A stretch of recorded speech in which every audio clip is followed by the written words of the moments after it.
Jermy. Thank you very much, Madam Deputy Speaker, and may I begin by congratulating the Honourable Member for Sleaford and North Hykeham for securing this debate. And it's an important debate for my constituents of South West Norfolk and indeed the whole county of Norfolk, because we have seen a sudden influx of solar farm applications and it has become one of the most contentious and spoken about issues locally. To be clear at the outset, I am not a NIMBY, or even a rural NIMBY, as I have been referred to of late. I support the government's growth agenda. I very much welcome the much-needed growth in my constituency, and I am not anti-solar or indeed anti-solar farm. I recognise the need for energy security, and I support net zero ambitions. But we must approach these challenges and the solutions pragmatically and with due regard for local communities and recognise the implications. That is why I am working cross-party with the Honourable Member for Mid-Norfolk, establishing the Breckland Solar Alliance in response to a solar farm proposal that cuts across both of our constituencies. This is to ensure that the voices of our residents, businesses and stakeholders are heard and that party politics does not come in the way of such an important issue. The facts are that renewable energy projects are not evenly distributed. Indeed.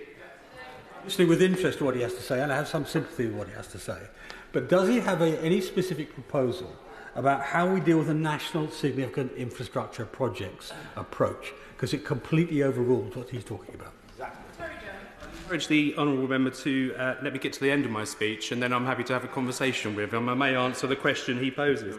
And the facts are that renewable energy projects are not evenly distributed across the country. In Norfolk, our terrain is flat, it is quite sandy, and frankly, it is relatively easy to get things into the ground.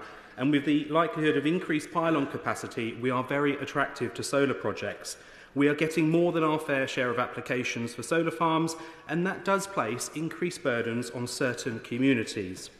One of my particular concerns about the influx of applications is the impact on food security.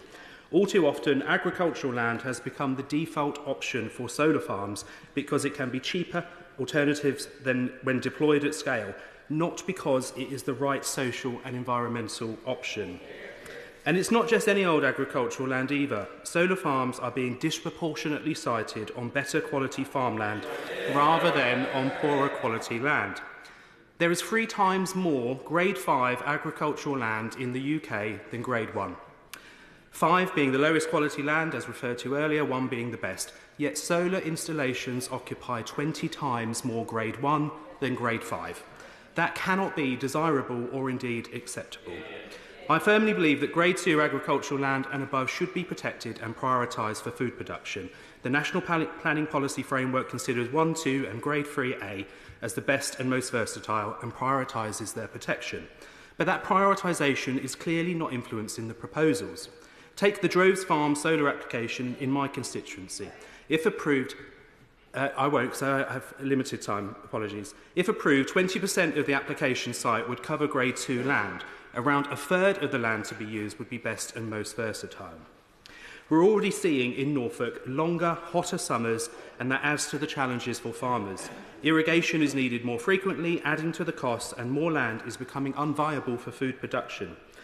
As I have said before, I am fully behind a pro-green economy and as well as ensuring that renewable energy is not something for the future but for now, and I have huge sympathy with the Minister and the team. Our energy security is in an appalling state after 14 years of Conservative government.